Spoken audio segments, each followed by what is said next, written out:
The crew kept offering information that turned out to be false. They kept hearing they'd be departing shortly, but these passengers ended up stranded on a dark plane for nearly 5 hours. No food, no air conditioning. It was horrible. It was so hot and sweaty. People were standing up, walking around. All we were getting was a bit of water. We've not eaten properly for about 13, 14 hours. The flight from London to Newark International Airport took off Tuesday night, but a storm diverted the plane to Bradley International Airport just outside of Hartford, Connecticut.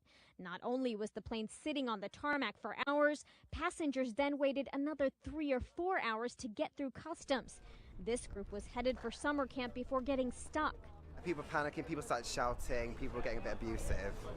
It wasn't a nice place to be at times. It was a bit, you thought people were going to get violent.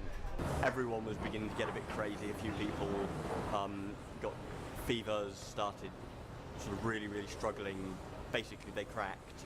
Apparently, some passengers even fainted and needed oxygen. This cell phone video was taken aboard the plane. In it, a passenger talks about being threatened with arrest after demanding to get off the plane.